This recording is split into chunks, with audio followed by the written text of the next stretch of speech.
Laverne. Laverne. Laverne, wherever you are, come here right now. Shawvan, I'm actually reading something very important. So. Okay, stop playing. You're not reading. Stop. Right now. Vern, I want you to pray and tell me what happened with this bike.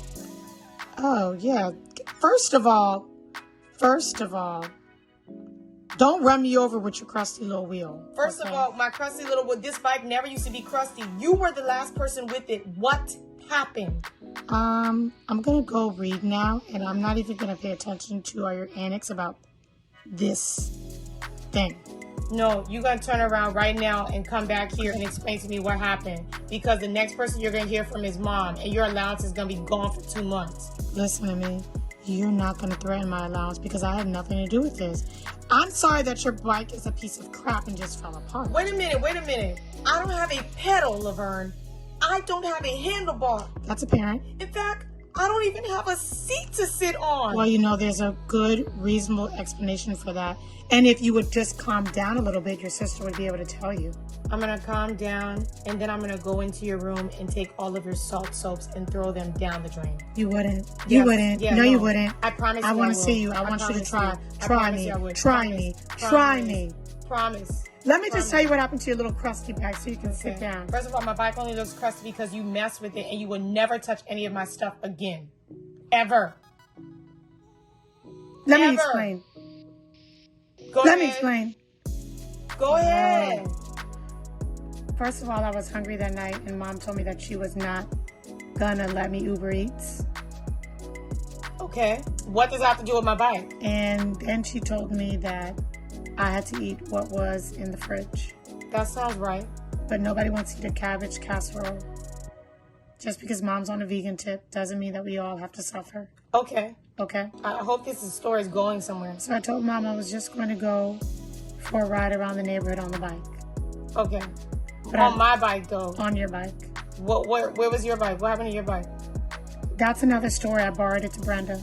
Okay. So you let Brenda take your bike. Yes, and I now did. you didn't have nothing, but you didn't even think about asking me. I didn't ask you because you were too busy studying and being a bookworm, just like I'm doing right now. Okay, you have a pamphlet in your hand. This is not a pamphlet. This is a short, scripted series of a comic strip. This is very important reading.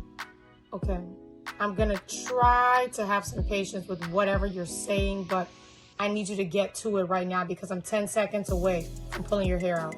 Listen. Remember, I already cut your hair.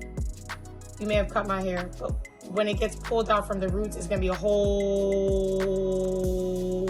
Ooh, those are fighting words. Those are fighting words, sis. Okay, sis. Okay, sis.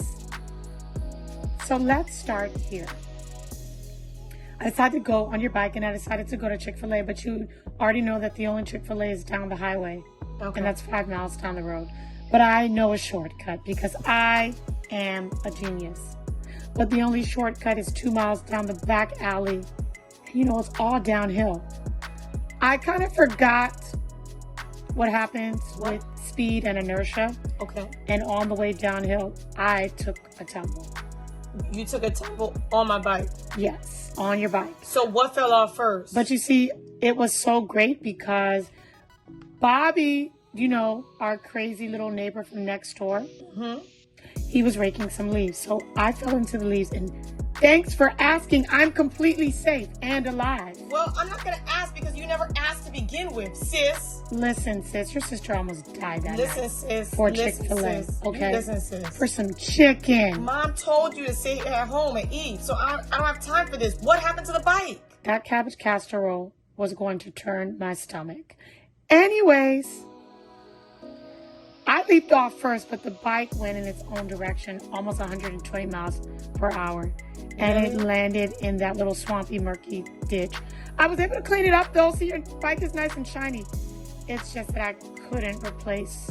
You couldn't replace all of the vital things that would actually help the bike function as a bicycle. Yeah, because they got stuck in that mud puddle. And by the time I pulled the bike free, the rest of the swamp had eaten it. Well, I'm going to say this really quick right now.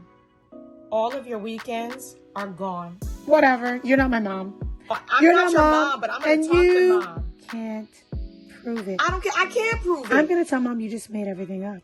There's no way I made everything up, Vern. My bike is falling apart. I'm supposed to be biking to practice. Doesn't matter. We're supposed to have practice with the Shawvan, we have rollerblades. Get on and ride. You know what? I'm going to act for a moment like you make sense. Thank you. I'm going to act like for a moment that you actually are a considerate person. Aww. And I'm going to give you the opportunity to apologize to me. I apologize. I'm waiting. I apologize for getting on your deathly dangerous bike and surviving it. That's the only thing I'm apologizing for.